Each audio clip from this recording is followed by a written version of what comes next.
Our magic item of the podcast,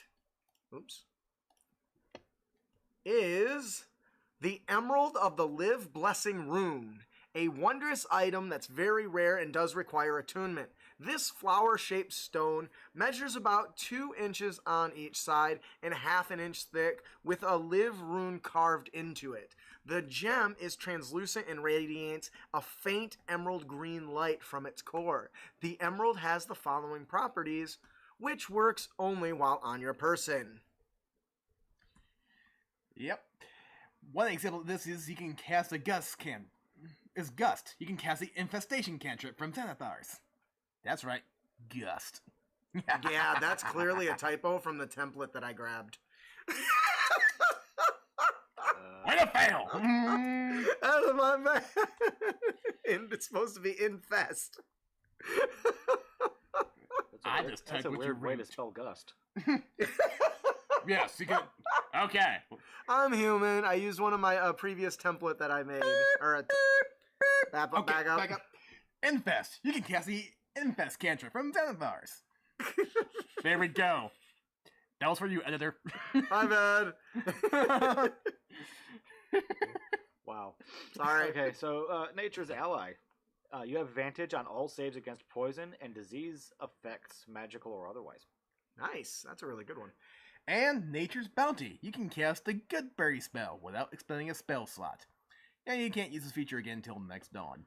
You also get Gift of the Wild. You can transfer the emerald's magic from a non-magical item to a non-magical item, a weapon, or a suit of armor, or hide armor, or whatever, by tracing the live rune with your finger. The transfer takes 8 hours and requires the 2 items be within 5 feet of each other until the end.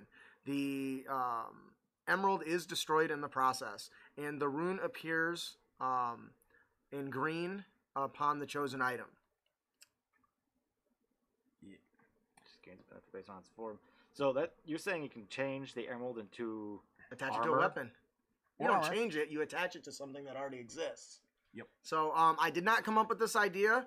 In the Storm King's Thunder campaign, there's several runes that can transfer their power from the stone that they're in to an object, or you can keep the stone or the item and not transfer its power and keep it as is, because they give you different powers depending on how you utilize it. So this one, what happens when you imbue it to a weapon? I see where we're going at. So if you imbue it into a weapon, its effect changes. The effect changes. The weapon is now a very rare magic weapon that requires attunement. Nature's tendril vines sprout from your weapon on occasion and bind your foe. When you roll a critical hit on a creature, the creature takes an extra 3d6 piercing damage and becomes restrained. Yikes. A creature restrained by the vines can use its action to make a DC 15 strength check. On a success, it frees itself. Nice. Also, if you imbue the item imbue the emerald into a piece of armor, it becomes very rare and requires attunement, and the armor gains 1d4 charges. And you can use these charges to release an explosion of grass, vine, branches, and other vegetation that weaves itself over your body into a temporary armor for up to 1 minute. You can use a bonus action to end this effect. You gain a +1 to your armor class and gain 4d4 plus 3 temporary hit points. While wearing this nature armor, if a creature hits you with a melee attack within 5 feet of you, it takes 1d4 piercing damage.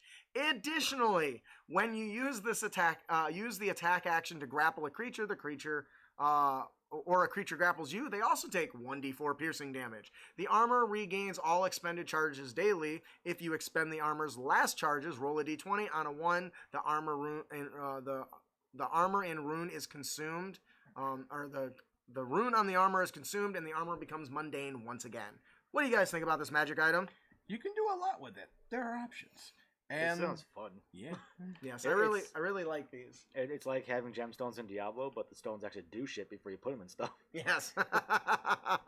And it's really cool. I like the variation. I like that it gives the players options. So they really have to pick what it is that's interesting to them and whether they're going to get a more benefit out of it. and it's really cool because you may need somebody that maybe you keep running out of heals and need more potency, so keeping it as a stone emerald might be more beneficial. Or maybe you need more damage and you like the idea of restraining, so attaching it to a weapon. I love the idea of giving that to a monk with a staff. And then having a chance for the vines to, like, you know, wreath around them and lock them in place. So, all right, I think that'll do it for our magic item, the Emerald of the Live Blessings Rune.